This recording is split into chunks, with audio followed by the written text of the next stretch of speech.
नमस्कार, आप देख रहे हैं हमारी खास पेशकश। मैं हूं आपके साथ अक्षय। नवी मुंबई एयरपोर्ट के ठेके पर सीएजी ने सवाल उठाए। 4 कंपनियों की तरफ से ठेके के लिए अप्लाई किया गया था, लेकिन ठेका जीवी को ही क्यों मिला, इस पर भी आपत्तियां हैं। सवाल उठाए जा रहे हैं कि ठेके की प्रक्रिया फिक्स थी और इससे कंपनियों को तो फायदा होगा, लेकिन सरकार की कमाई को नुकसान होगा। अब सवाल यह है कि सब कुछ अनजाने में हुआ या फिर सोच समझकर। सिडको की दलीलों को अगर दरकिनार कर भी दिया जाए तो क्या हिस्सेदारी की राशि 26 से 30% नहीं होनी चाहिए थी? सवाल कई हैं जिनका जवाब हम तलाशने की कोशिश करेंगे।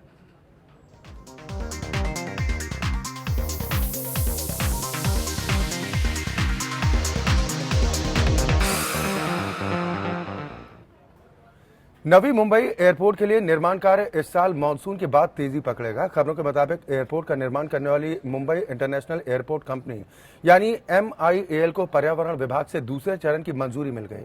अब एयरपोर्ट निर्माण के लिए तय प्रमुख agency city and industrial development company यानी कि सिडको ने तय समय सीमा में काम पूरा कर लेने का दावा किया, लेकिन साथ ही MIAL को मिले 16,000 करोड़ रुपए के इस ठेके पर सवाल भी उठने लगे।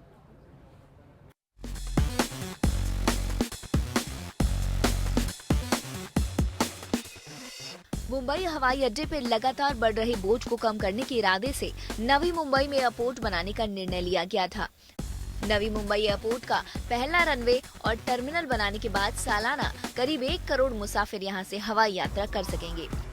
इस साल फरवरी में जब MIL को ये ठेका मिला तो इसे कंपनी के लिए एक और सहरा बताया गया, लेकिन ये सब कुछ इतना साफ सुथरा नहीं है। इस ठेके से नागरिक उड्डयन के क्षेत्र में कई सवाल भी उठने लगे। हालांकि अभी तक ये साफ नहीं हुआ है कि ठेके को लेकर क्या आपत्तियां उठाई गई, लेकिन जिस तरीके से ठेके की पूरी प्रक्रिया अपनाई गई उससे कई सवाल खड़े होने लगे हैं। क्या ठेके की प्रक्रिया इस तरह तय की गई हैदराबाद स्थित GVK और इसकी सहयोगी MIAL को ही ठेका मिले?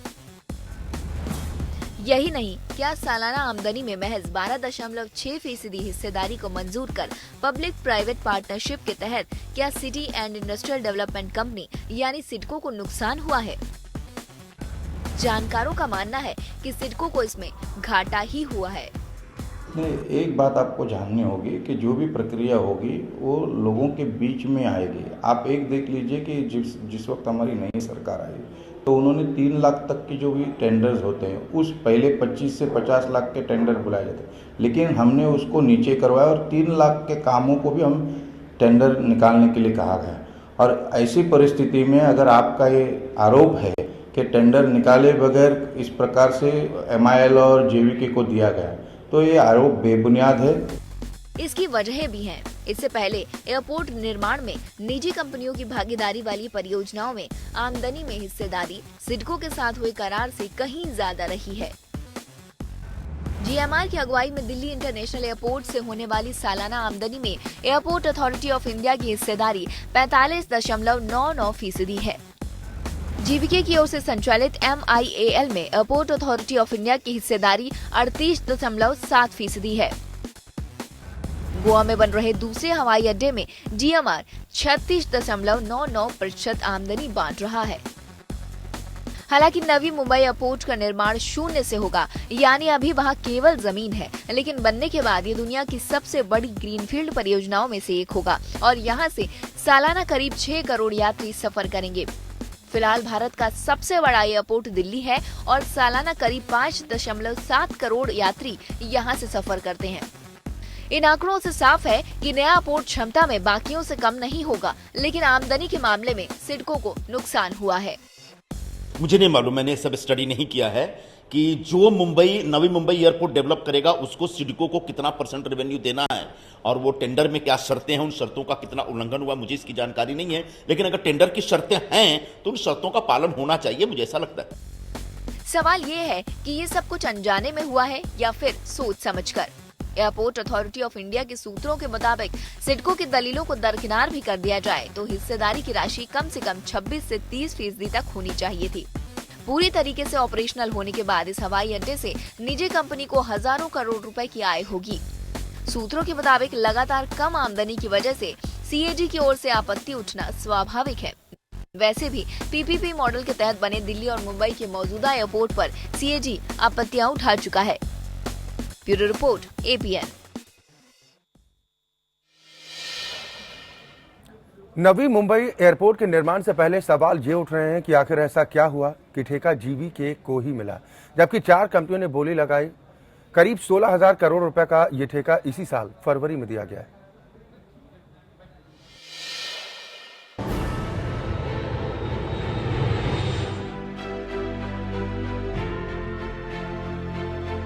एयरपोर्ट निर्माण के क्षेत्र में देश में फिलहाल 2 ही कंपनियां हैं जिन्होंने एयरपोर्ट का निर्माण किया है। एक है दिल्ली इंटरनेशनल एयरपोर्ट और हैदराबाद एयरपोर्ट को संचालित करने वाली GMR और दूसरी है मुंबई हवाई अड्डे को संचालित करने वाली GVK। ये सही है कि इन दोनों ही कंपनियों की छवि बेदाग नहीं है, लेकिन फिलहाल तो इन दोनों कंपनियों का आधिपत्य है।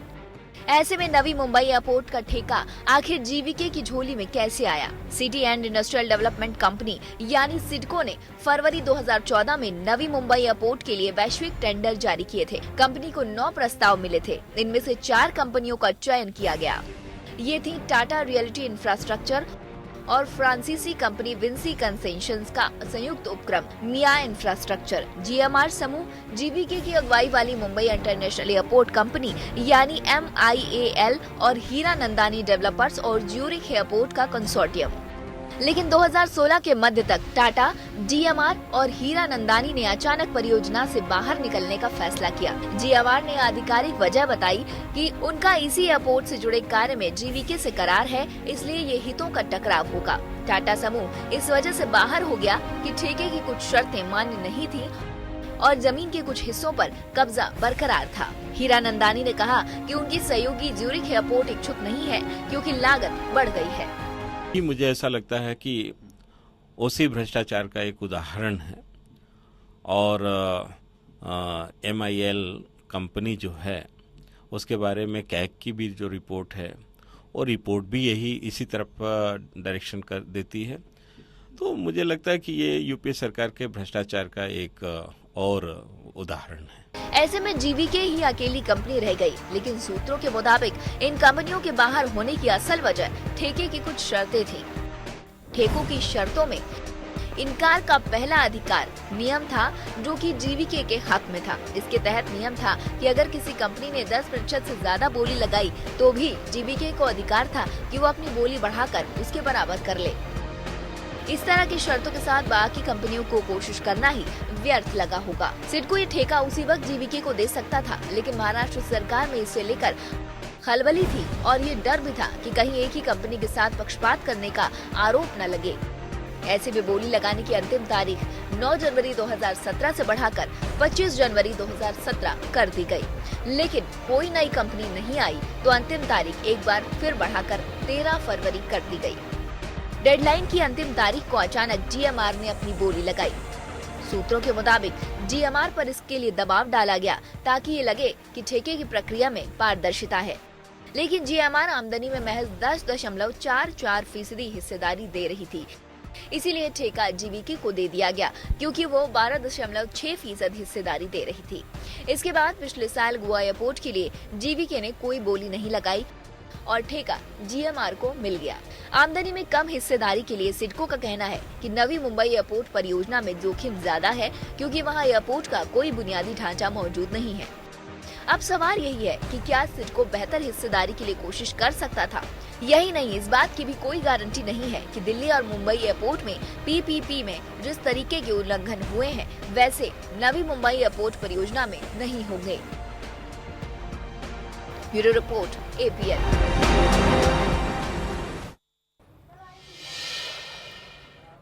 या तो नवी मुंबई एयरपोर्ट के निर्माण से पहले सवाल ये उठ रहे हैं कि आखिर ऐसा क्या हुआ कि ठेका जीवीके को ही मिला, जबकि 4 कंपनियों की ओर से बोली लगाई गई थी।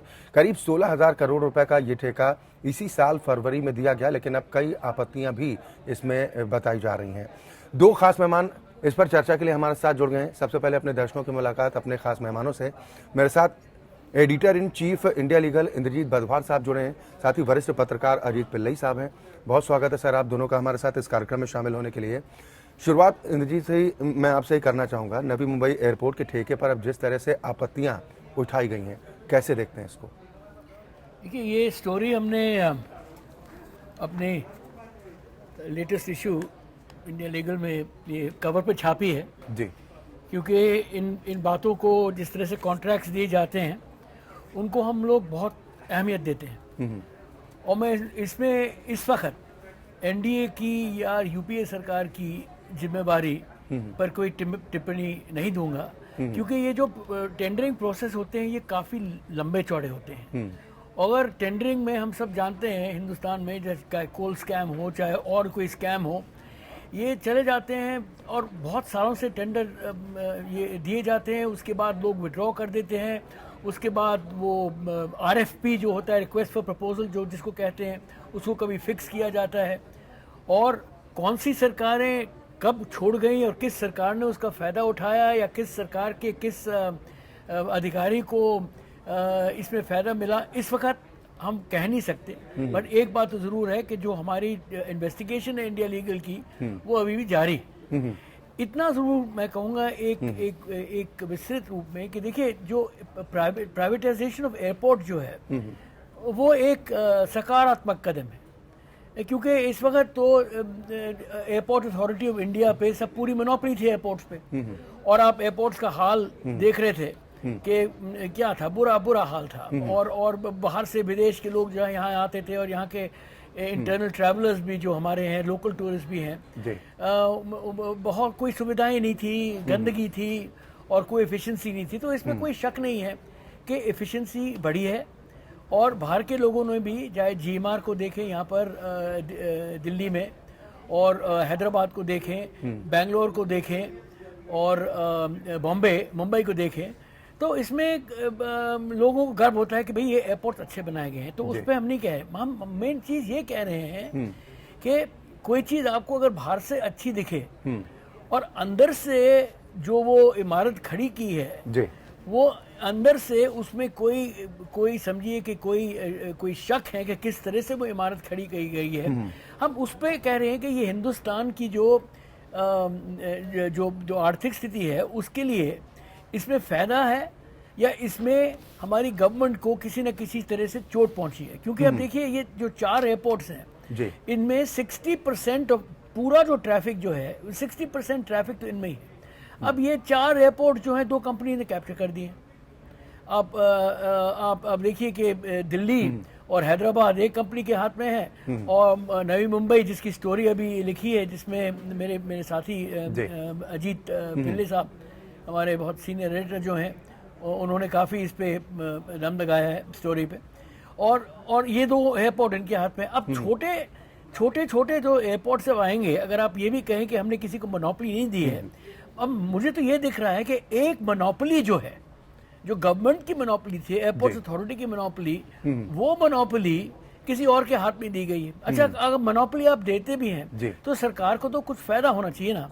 अब जो हमने ये जीवीके का केस पॉइंट आउट किया, अभी हमने किसी के नाम नहीं लिए हैं इसमें, पर इस केस को हमने जो पॉइंट आउट किया, हमने देखा है कि इसमें जो रेवेन्यू शेयर जो उनको पूरा आता है, उसमें से कितना कम वो गवर्नमेंट को शेयर मिलेगा। क्योंकि आप अगर इसको गोवा से कंपेयर इसकी तुलना करते हैं, दिल्ली से करते हैं, तो आप देखिए कि 16,000 करोड़ का कॉन्ट्रैक्ट तो है, बट इस 16,000 करोड़ के कॉन्ट्रैक्ट में जो इसमें सिडको को लाभ हुई है या हानि हुई है। और हम ये भी नहीं कह सकते कि ये नोशनल लॉस है, जैसे कि 2G स्कैम ने कांग्रेस की सरकार ने कहा था कि ये नोशनल लॉस है, क्योंकि ये असली लॉस है। क्योंकि यहाँ पर बात यह है कि इतना बड़ा गैप कैसे हुआ।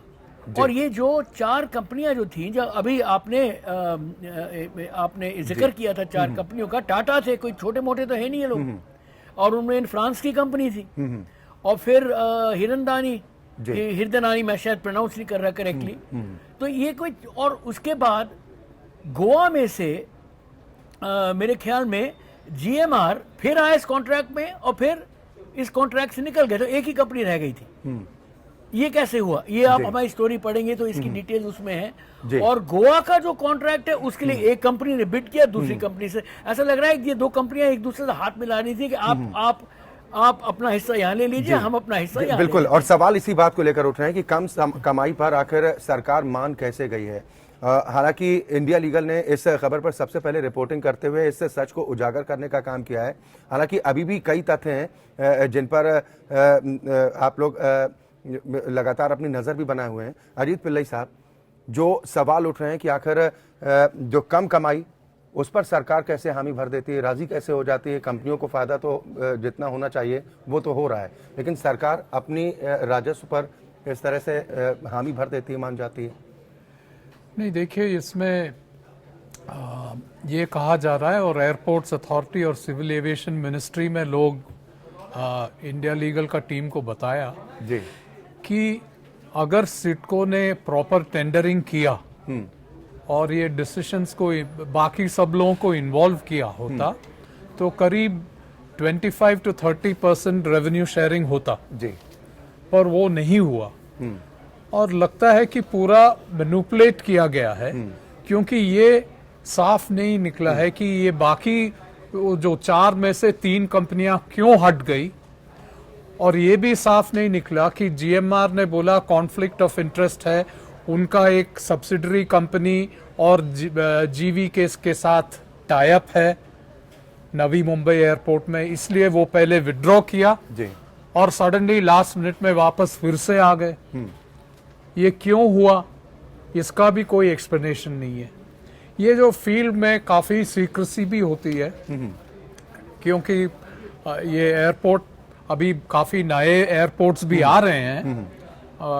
प्रधानमंत्री के ने अनाउंस किया कि अक्रॉस द कंट्री 60 करीब 60 या जी ऐसे एयरपोर्ट्स आ रहे हैं, तो सब लोग वो सब कॉन्ट्रैक्ट देख रहे हैं और ज़्यादा इसके बारे में टिप्पणी नहीं दे रहे हैं। पर फैक्ट ये है कि एक कंपनी बोलता है हमारा कॉन्फ्लिक्ट ऑफ इंटरेस्ट है इसलिए हम यहाँ से हट रहे हैं, कुछ महीनों के बाद वो वापस आ जाती है। ये क्यों हुआ, और वो भी उन्होंने जीवी के से कम रेवेन्यू शेयर करने के लिए वो अपना प्रपोजल दिया। इसका मतलब ये 2 कंपनियों के बीच में कुछ अंडरस्टैंडिंग था। आप गोवा के कॉन्ट्रैक्ट देखेंगे तो वहां भी एक कंपनी ने फाइनेंशियल बिड नहीं किया और दूसरे को मिल गया। नहीं तो सवाल जो उठ रहे हैं कि क्या ठेके की प्रक्रिया जो है वो फिक्स थी, इस पर बल मिलता है। हाँ, यही एविएशन सेक्टर में लोग इसके बारे में चर्चा कर रहे हैं। वाकई ये न्यूज में ऐसे नहीं आया, पर लोग बोल रहे हैं ये काफी अजीब है कि 2 कंपनियों ने ऐसे मैनिपुलेट करके 2 एयरपोर्ट का अपने बीच में बांट लिया है, ऐसा है एलिगेशन।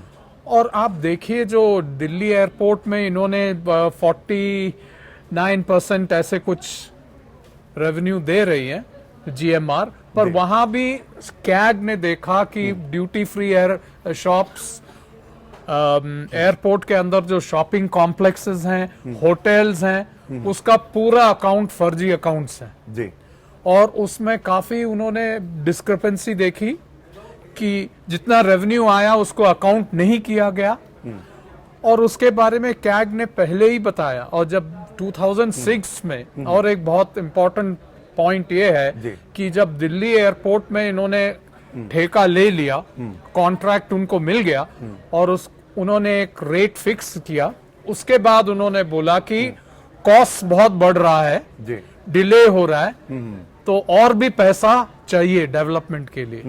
तो ये पूरा डेवलपमेंट फीस पैसेंजर से लिया गया और कैग ने बोला ये कॉन्ट्रैक्ट में नहीं था, एग्रीमेंट में नहीं था कि पैसेंजर से जो कंपनी का पैसा जो उन्होंने एस्टिमेट किया उसमें गलती हो गई तो पैसेंजर से नहीं लेना चाहिए।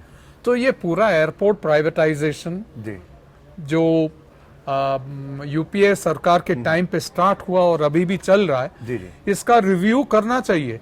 और कैग ने ये बताया कि एक बार कॉन्ट्रैक्ट साइन करने के बाद वो कॉन्ट्रैक्ट को रिव्यू करने का फैसिलिटी होना चाहिए सरकार के पास। ये नहीं कि आपने एयरपोर्ट दे दिया 60 साल एक ही रूल पे चलाएंगे जी। यानी आपको लगता है कि इस पर सरकार को और गंभीरता के साथ आगे कदम बढ़ाने की जरूरत है, क्योंकि जो मकसद है मुंबई हवाई अड्डे पर लगातार जो बोझ बढ़ता जा रहा था, इसके बाद इस निर्माण की मंजूरी दी गई है, लेकिन जो आपत्तियां हैं इन आपत्तियों को लेकर क्लियरेंस सरकार की तरफ से देना चाहिए। और जहां पर भी सवाल उठ रहे हैं, क्योंकि सीएजी ने भी ठेके पर सवाल उठाए हैं, तो उसको लेकर भी सरकार को अपना रुख स्पष्ट करना चाहिए। ताकि सरकार का राजस्व का नुकसान भी ना हो और आम जनता की सहूलियत के मकसद से जो ये किया जा रहा है वो भी काम पूरा हो पाए। बहुत शुक्रिया सर आप दोनों मेहमानों का हमारे साथ इस कार्यक्रम में शामिल होने के लिए।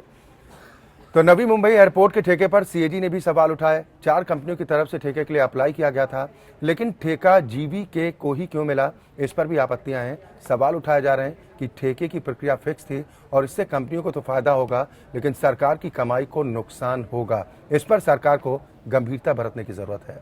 इसी के साथ हमारी खास पेशकश में इतना ही, लेकिन एपीएन न्यूज में खबरों का सिलसिला लगातार जारी।